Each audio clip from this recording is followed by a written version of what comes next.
Dusty always had that vision of creating something big. And so the jacket that's represented in the figure, which had never been done, is truly a huge pivot point for me and changing just the whole vibe of what this character was all about.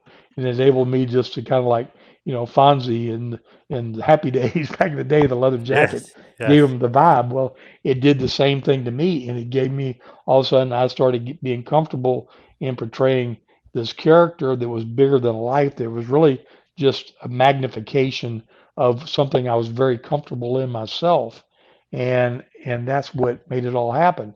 And Dusty was just sitting back watching it and laughing because he knew he was going to bring me back to Florida, with all that.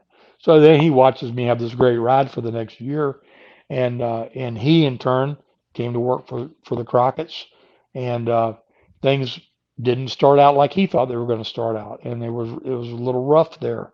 And Barry Windham had come in as the big babyface star, and they were starving. Those guys just weren't making any money, and Barry just up and left and went to New York and left them high and dry, and which was not well thought of by a lot of folks at that moment, as you can imagine. Yep. And Dusty calls me in the middle of the night, puts Jim Crockett on the phone with me, introduces us, and he says, if come take a chance on us, we will give you the greatest opportunity you could ever want to have in this business. And they did. They were good to their word, and I left a place that was on fire, and we were selling out every night, and I'd had my first six-figure year in the business, and to go to a place where guys weren't hardly making enough money to buy beanie weenies, and but they took care of me from day one, and they gave me the keys to the Emerald City. And the horsemen start, racking themselves up, becoming huge heels. And you and Dusty were great foes for the horsemen. I mean, it just goes perfectly together. We were, and then there was those James boys guys. They were kind of interesting too. Uh, the our alter ego, Yes. uh, and it America's team, and we had just started playing with all that because it was like easy. That was like some things you had to work hard at, but that was just him and I together was just like a magic chemistry. So I mean I could go in there and do the heavy lifting part of the batch, and he could sell like nobody's business, and between the two of us, it was just a very unique combo. And again, it was like my big brother kind of deal. That's where we came up with the Frank and Jesse from, because he was always Frank and I was always Jesse before we ever came up with the James Boys, and that was our little code word thing. Uh, so so anyway, it was yeah, it was a great relationship. It was uh, huge impact on my career. While I was there in the ring, and then afterwards the friendship carried on for a lifetime.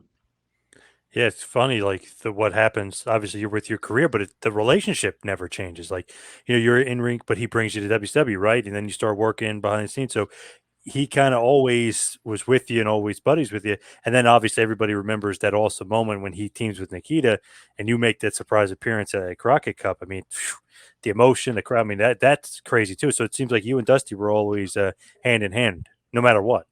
Yeah, no matter what, and I got to see him so ironically as this is, he passed away on my birthday, so I Wow. can't ever forget that.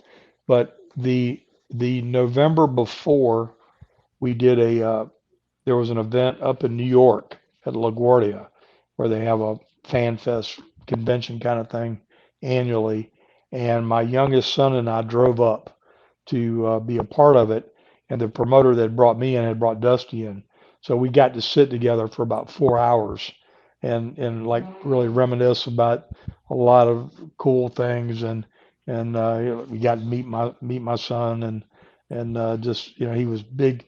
He was so huge on family. He loved his kids and his grandkids, and he really mellowed out over time, and what a great teacher he ended up being for all those kids at the NXT, because that's what he called them, his kids, because he mentored all of them.